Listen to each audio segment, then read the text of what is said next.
All right, good morning, folks. We are now live on YouTube. Okay. We will wait for our attorney to get back and then we'll go.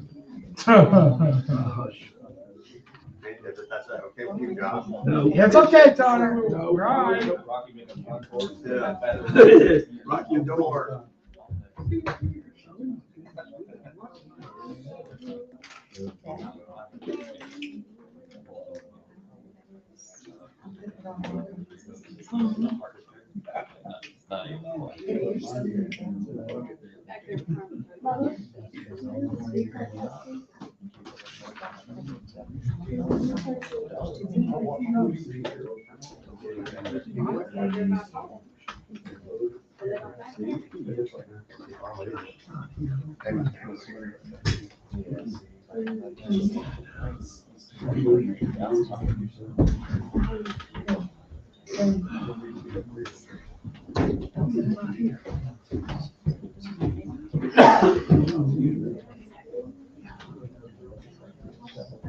Let's see how long we can get this stringer over there. Church mouse. There's a husband.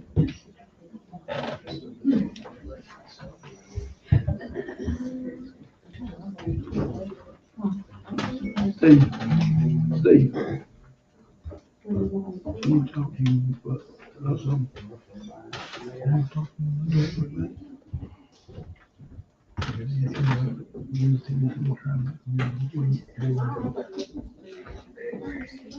Who's the lady in red? I'm undercover.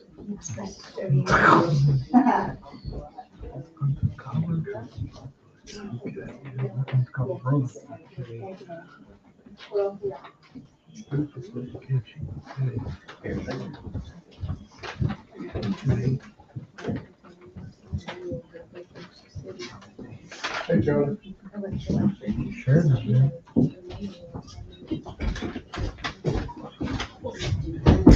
Why y'all so quiet? Gotta be. We need to get some elevator music in here, Josh. We need it, buddy. All right, call the meeting to order. I guess I will let, Yeah. Mr. Hunter, come on up here. Or whoever, whatever, yeah, I mean, the floor is yours. I appreciate it. How you doing today? Good. Council members, Mayor, Mr. Eaton, Mr. Martin, I represent Trusted Homes and Buy Seville, and I think this hearing was called a public hearing to address 106 Stevens Street today. So I think it's been addressed a few times before. But I appreciate y'all being here a little bit early today to talk to us.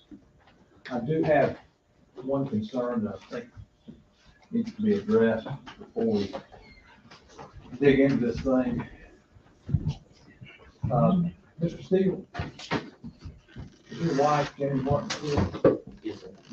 You own 110 Stevens Street? I do. Okay. You intend to sit on this meeting? I do. Okay. You don't intend to recuse yourself? I do not. Okay. We asked you to be recused from the meeting. We received your request and I cannot force Alderman to recuse himself. I understand the city's position. Mr. Steele, are you familiar with Mississippi Code annotated section 25.4105? I may be actually, off the top of my head, that's a point question.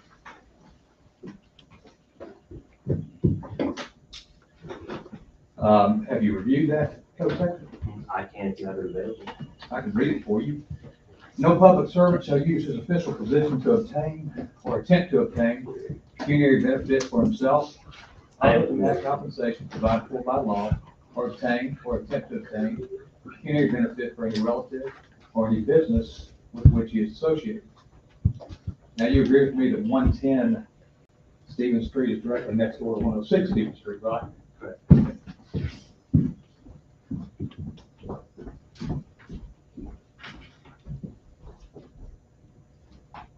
Have you reviewed any ethics opinions? Yes, sir. Okay, which ones? I've actually spoken directly to the Ethics Commission at length on this subject many times. what was the Ethics Commission's opinions as to you sitting on these board meetings? They repeatedly asked me to articulate my opinion very against. You agree with me that your property value is directly tied to the property value of neighboring units, correct? I would make the argument that that would be true for any property in my ward.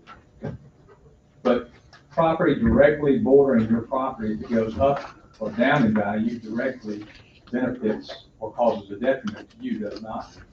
Safety detriment, definitely, yes, sir. It causes a financial detriment or benefit to you, whether that property goes up or down in value, correct? I'm not an expert on that matter. You would agree with me? You have chosen to refuse on other occasions on these matters, haven't you? I took bad advice from another lawyer, attempting to do the same thing. But you don't believe that you ought to recuse yourself from these matters in 106 Stevens Street? No, sir. My understanding, I've talked to the Ethics Commission, is that an alderman must live in the area that he runs for. And the point of that, the spirit of the law for an alderman to live in the area is to have skin in the game, to have a personal tie to the land, to the area, and to the people in that area. It is a ridiculous claim that an alderman cannot sit in or have any power over the power just because he lives near it. Because the law specifically says, I have to live near it. We would ask that the, Ms. Martin, whoever's taking this down, specifically note the record that Alderman Steele has refused to recuse himself from these proceedings. After being advised on Mississippi Code annotated section 25-4-105 and Ethics Commission rules.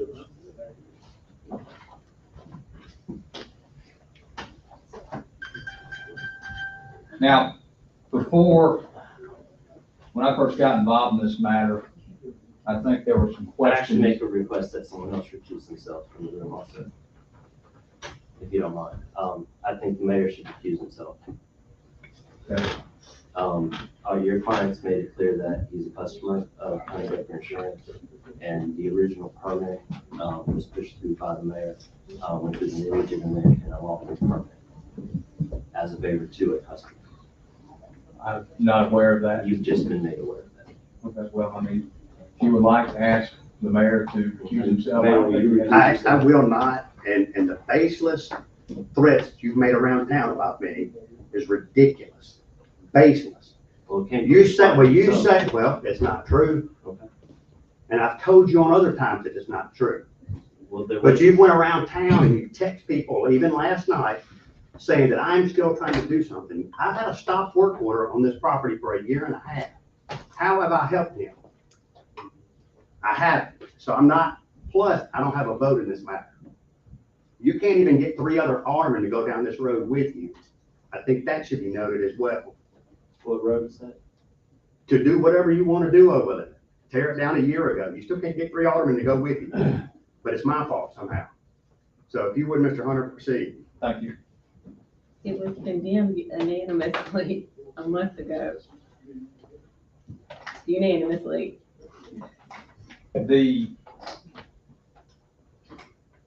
Before I got involved, or when I got involved, I think there's some questions in the past as to what the value of the property was at the time it was purchased by Trusted Homes and what Trusted Homes intended to do with the property to renovate it and what the cost of those renovations were going to be. And I believe over the past 1.5 years, 2 years, however long it was, there's been multiple occasions where appraisals were provided, estimates were provided, but it wasn't exactly maybe what the city was looking for to make a decision on the property, or at least that's how it was posited to my client. And so what I've done before I came today and over the past couple of weeks when this public hearing was called, and I appreciate y'all said a little bit down the road, I couldn't be here last week, was we got an appraisal as of the date of the purchase of the property, which was January 7th, 2022. We got, I put together, I had Mr. Stabile, Trusted Homes, put together the cost of what it's going to take, what he intends to do to renovate the property, the permitted work. And then also, we went a step further, and we got a structural engineer, Jeff Pittman, to give us an opinion as to what it's gonna take to repair the property, as Mr. Stabile has proposed to repair the property. Because going back through the file, it just appeared that it was always appraisals and estimates, and so we wanted to go a step further, and I think previously it was even asked that the structural engineer be consulted on this matter, so we did that. What I've got for everybody today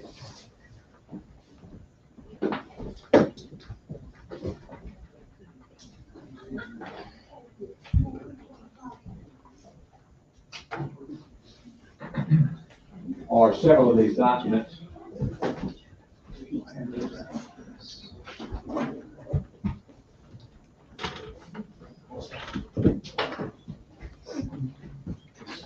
And I'll explain what they are.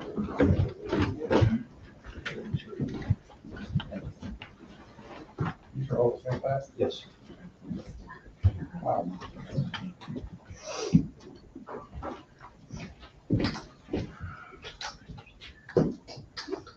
How many forestry cleared?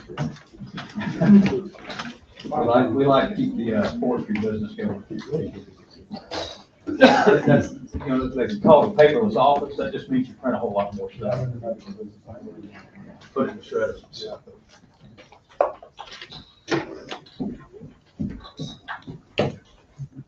The first item you have is an appraisal from Jim Cox, dated January 7th, 2022.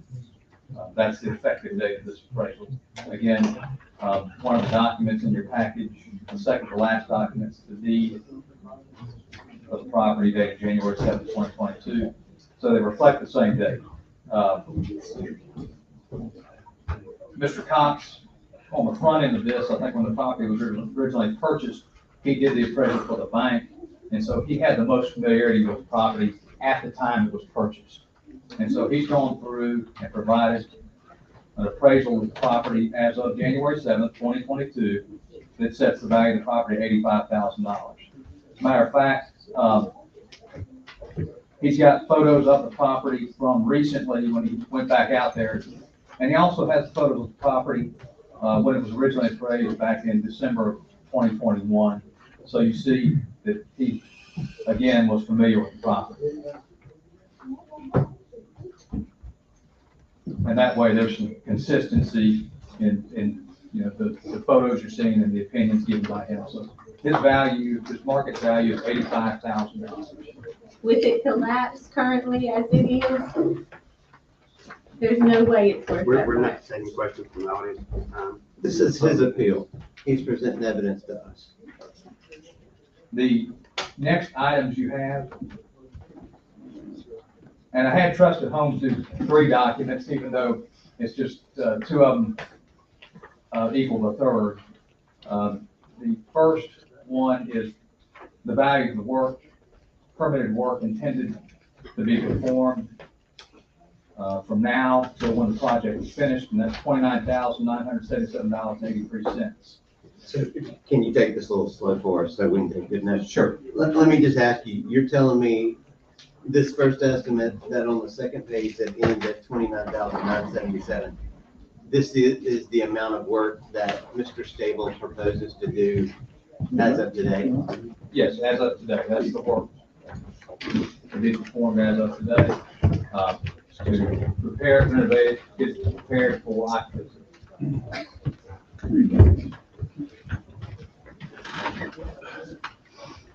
And the next page is a 1-page document. And this was the value of the work performed before the stop work notice was placed on the building. $10,750. Because I think the issue was to go back to the date when he purchased the property again, provide the total amount of permitted renovation. And then the third estimate is the total of all of the work from beginning to stop work order and from now to when the permitted work is completed on the building And so we just had, I just wanted those totaled up in one document. It was $40,727.83. And that would be the total of permitted work to bring it into, to renovate it and make it ready for occupancy. The next document is the deed I talked about. I just wanted to provide that some context for dates that we've been talking about. And then the final document is the engineering report from Pittman Engineers. Jeff Pittman is the engineer, structural engineer, who went and reviewed the property and gave an opinion as to what it would take to repair the property. And if you look at page 2, there's a recommendations list 1 through 8.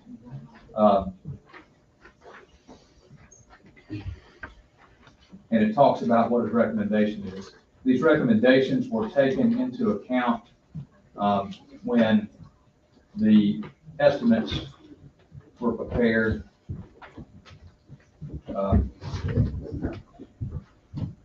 for the building. Now, one thing I think recently happened over there were some supports that appeared that somebody may have removed inside the building that caused a portion of the roof to collapse.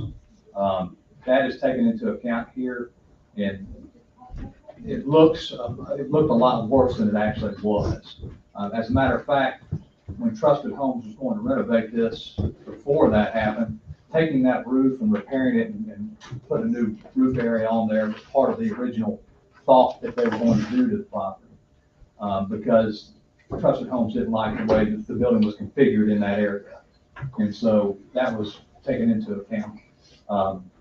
Seth, let me ask you real quick. I don't want to interrupt your train of thought. You said something about supports getting moved, or what's going on? There was, earlier in February, again, the reason we're here, we got a letter from the city that there had been a roof collapse.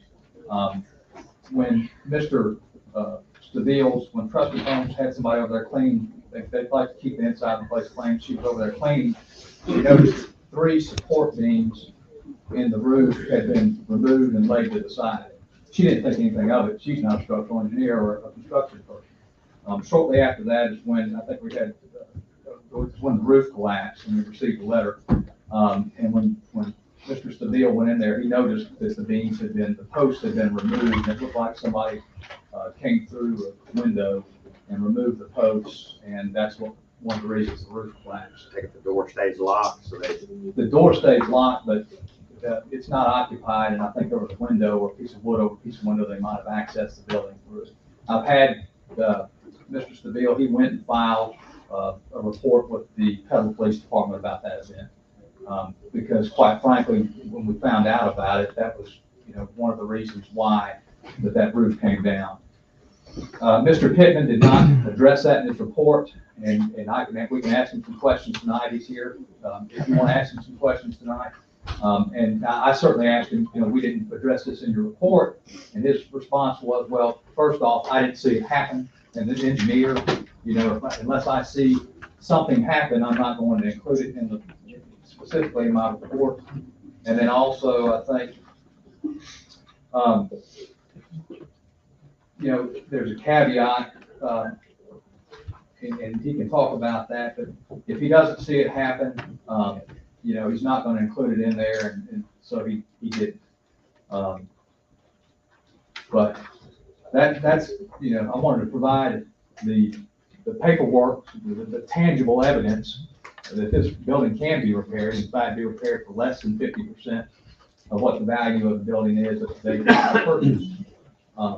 And let the city and let everybody know that we're serious about repairing this building. That we've taken the steps necessary to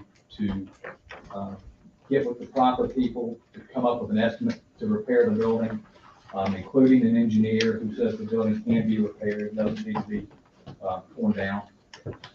So at this point in time, let's see, Mr. Pittman, he's right here. I want to ask you a couple questions if you can. Mr. Pittman, do you mind just coming up here so we can hear you better? Were you the one that was involved with the children's center that was? He is. Good job, good job. The daycare. The daycare. Oh, yeah. You were here a lot. Good site plan. Good job, it's beautiful. Thank you.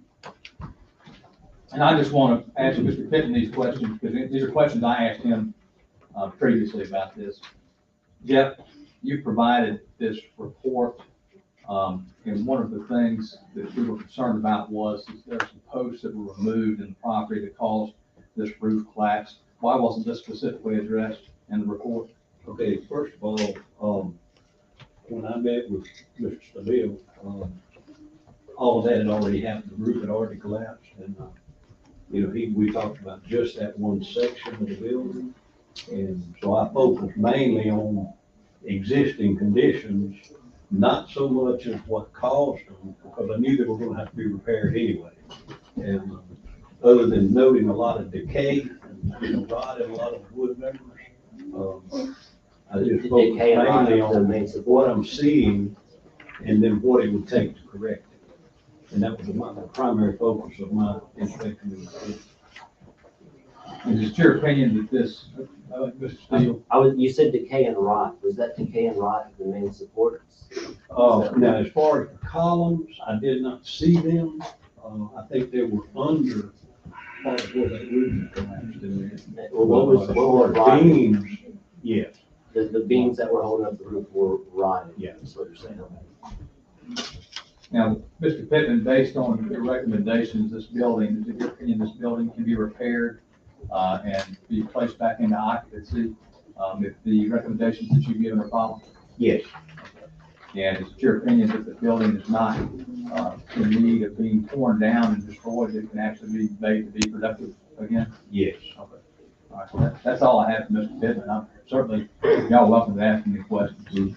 Well, when it's completed, will it be up to current code? Well, now, I can't answer that because I don't have the code in front of me to make sure, what's going on. Will it be above the minimum floodplain level? Not unless you raise the slab. Is the slab meeting current code right now? That I don't know. As far as flood elevation is concerned, yeah, I'm sure. Well, I mean, as far as structurally, is it the proper thickness and Didn't strength? do any testing, didn't see any foundation plans, so I can't say. It could be cored and tested, and that could answer your question. Well, I know the answer to those questions. I was hoping you would have looked into that because it would Would have you, been like. hold on one second, you are having me add, well, just point out the concrete. Remember you were saying where I put the new posts? Yeah. You were saying that I'm gonna cut out that concrete and go deeper with concrete to be up to code. Yeah, if you'll notice in the report, I say the slab thickness is unknown. But if he goes in there and put the columns in, he needs to make sure that it has adequate foundation on it. Well, yeah, because when that was made, it was originally sidewalk to a garden that was eventually turned into a pole barn. I actually poured the concrete between the sidewalks, and it's about that thick. That slab, I'm having trouble with you telling me that this slab is at all in any way salvageable. If you're blowing my mind right now. Now, the slab itself, I don't know what thickness is, I don't know what the reinforcement is, and the cord and the test. I didn't put any reinforcement in when I poured it. But on the repairs, they recommended, if you read what's in front of you, you'll see, then I suggest if you put a foundation over the column, which would take all of the load off of that inside. Did you take into account that this is in a AE flood zone? That it's in an AE flood zone? That was outside the scope of my work. It kind of negates your work. No, it's outside the scope of my work, whether it's in the flood zone. Where did your engineering degree come from? I actually, I worked in that building. I had access to that building for many, many No, years. that's no, where did your engineering degree come from? He's talking about the code. I don't think I said, I'm talking about, building. Our laws. Just read it. You're talking about the structural aspect. Well, tell me what your engineering degree can. No, I was asking if you checked into this, I wasn't talking about my degree. I was asking if you had checked into the foundation, which is a very important part of the building. And I was asking if, when you did your assessment, if you took into account the building code, which you said you did not. And I asked if you took into account that it's in an 80 flood zone, which you said you did not. I am not the builder, you're the builder. I'm a kindergarten teacher. I'm not good. Engineer. So, and then I got into the fact that I actually don't have any qualifications to build a building. And when I built a lot of that building, it was done very poorly, and I did not know what I was doing. And I'm making sure you know that because I was told by the city before I was an alderman that it was uninhabitable almost 10 years ago. Based on whose recommendation? To consider this. That was the next community code law. And so I'm trying to figure out how it's in a better condition now that I like it. Yes, as far as the existing slab, once he does these recommendations, you can take the slab out, it won't affect when you do it. You could leave it as a dirt floor. It wouldn't matter. Well, it is just a full barn, you know that. Well, It's not the a. poles that you'll be putting in there will have adequate foundation. But a pole barn is not, eligible for habitation. I don't see a pole barn over there, sir. Seth, let me ask you a question. I know we're here on your notice of appeal. Is there any more, because we're getting close to our regular meeting time, is there any more evidence that you wanted to present to the board? Not this evening, and now if the board would ask for some additional evidence, certainly we could reset this and I can provide it. You know, That's what I was gonna ask you, are you and Mr. Stable able to, it's gonna be my recommendation to this board that they recess this meeting to consider the documents that you left for them, and that we pick up this meeting again in 2 weeks. Maybe not at 5:30, maybe after the regular meeting, so that, you know, we're not bumping up against it. Or we could do it maybe the following Tuesday if everybody was available.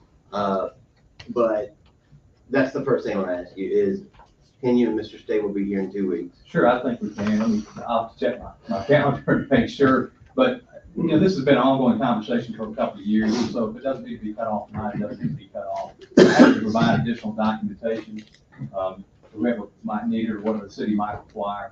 But, I mean, look, to answer your question, I can tell you, I don't know Mr. DeVille's cabinet. I certainly carry mine everywhere.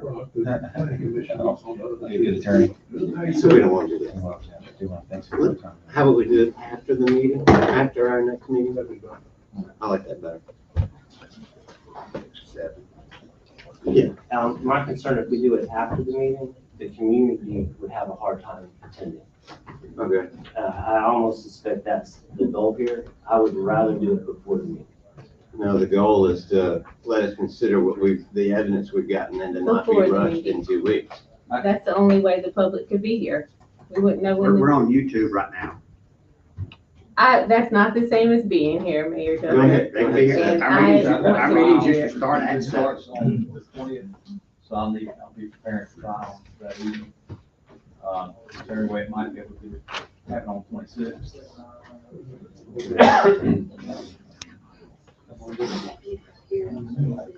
Who does?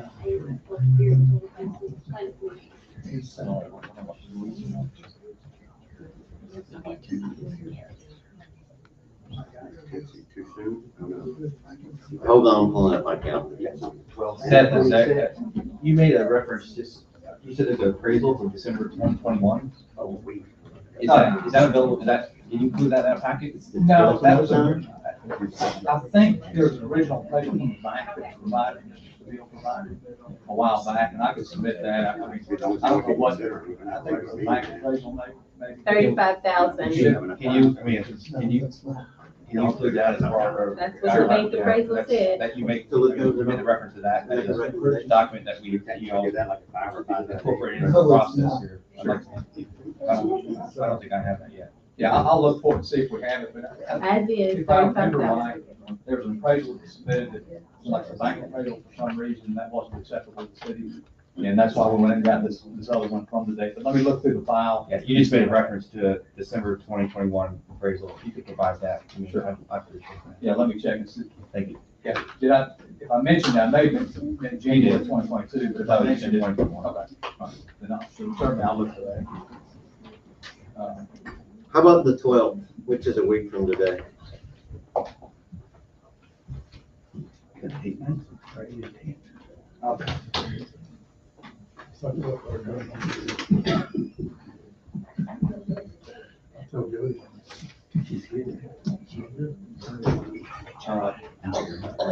Let's just do the 19th, it has to be 19th, we'll do 19th. 12, maybe. I mean, I think anytime that week would be fine, I just, for some reason. I'm sorry, maybe I'll stay on 12. Maybe we can do it the 14th, the 11th. Technically, by the 18th too. I mean, yeah. What's the 18th look like for you? Or the 11th, we do one.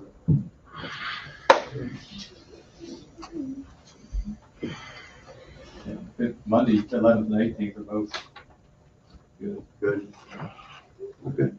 There's only one of me, there's a whole lot of y'all, so. I mean, whatever. I may be out of town the 18th. Okay, so the 11th would be better. Okay, put the 11th. Next Monday, what? This Monday. What time? 5:30? Because it's gonna be a special meeting. I mean, it's a recess meeting. I don't think we've got to notice it because it's recess and it's a special. If there's any additional documents that the city might require, besides that appraisal, because y'all let me know as soon as you can, because that's a short timeline to get anything else together. Yeah, it is. And it may be that the 18th, and then we're doing the 11th so that Bullock could make it, but it may be that 18th would be a better date to give us more time. For the 25th. Yeah. Can we not just do this at 5 o'clock before our next meeting? Yeah, we can say 6. That's the 19th. So, all right, so Whatever you say. So we're talking 18th at 6, is that what you're saying? 18th at 6, is that okay with you, sir? Sure. 6, give me 5, so they need 5. No, it's a special session. Oh, okay. Yeah, whatever. What time? 6 p.m. Can I ask how the public will be notified that this special session will resume on an irregular date? They're notified right now. This is a public hearing and they're notified via this public hearing by attending. So we're only holding this in recess. We typically put it on Facebook as well and mark it here at the city. Nobody ever sees it in City Hall, but we always put it on Facebook. This is a little different. It's not a special setting and not a special meeting. It's a And recess not everybody's on meeting. Facebook, but we did the best we can.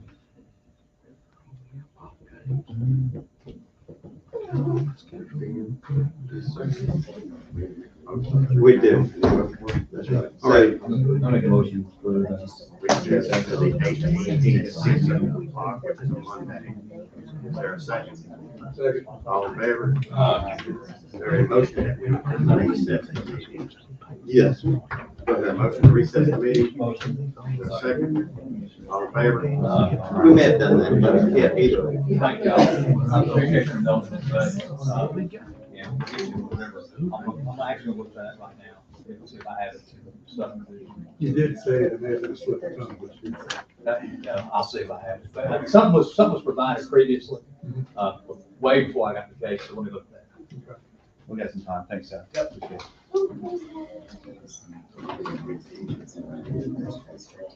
it.